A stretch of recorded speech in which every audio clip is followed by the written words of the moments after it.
recommendations. Today's report took a real team effort to pull together, so I want to thank the many members of our staff who contributed to its completion. I also want to thank and acknowledge the cooperation of the staff of the many government organizations who provided updates for this report.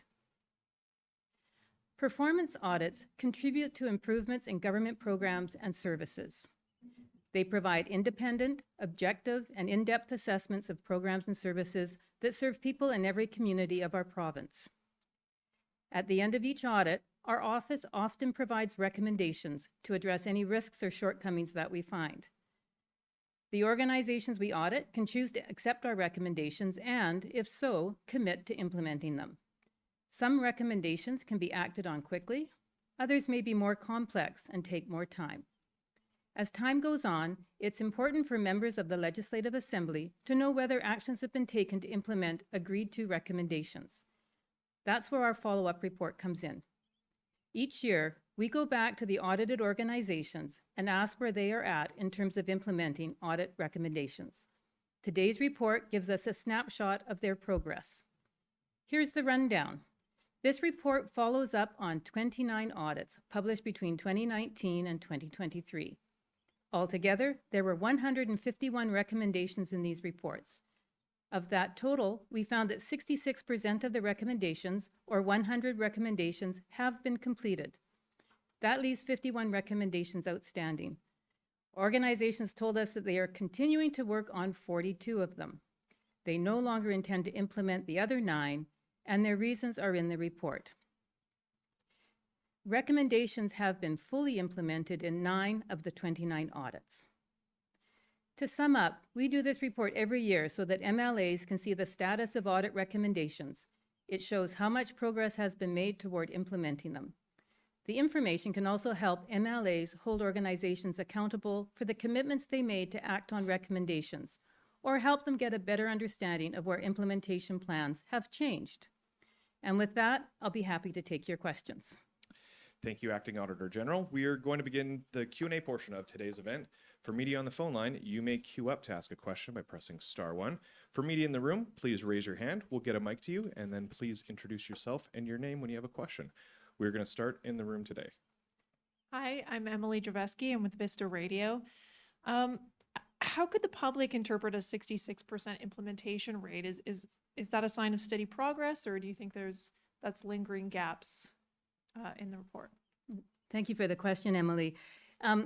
As I noted, with the recommendations, some of them can be very, very straightforward and can be implemented in a short time frame, but some of the recommendations will take years to implement. So 66% is where things are at, and understanding the progress is still underway is all detailed in the report. Just looking at the report, the audits from 2021 had the lowest completion rate at 55%. And can you tell us more about what's going on there, and if you have any concerns around some of those reports with incomplete recommendations? So there were I'm just trying to find my page here. There were not very many reports in 2021, but the recommendations were complex, and it is taking time to implement. And I think it's just to be able to provide that context of things are going to take time, and the progress reports that the organizations have included have identified the work they've been doing. And I think that's something to take into consideration. The 55% may seem low, but most of those recommendations, if not all of those recommendations, there is work that is ongoing towards implementing them. Hi, Auditor General. I'm Jeremy Hainsworth with BC Today. Was there any lack of action that stuck out in your work that was particularly egregious or concerning to you? Thank you for the question.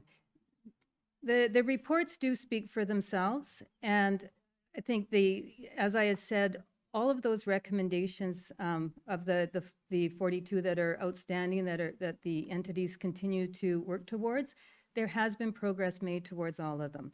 And the 9 that they are no longer intending to implement, circumstances have changed. That's explained in the report, and there was work towards implementing those recommendations.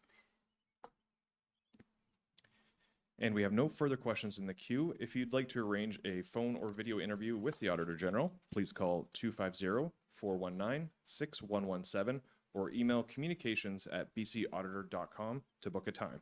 You can also visit oag.bc.ca for more information. I want to thank everyone for coming today. This concludes today's media availability from the Office of the Auditor General of BC.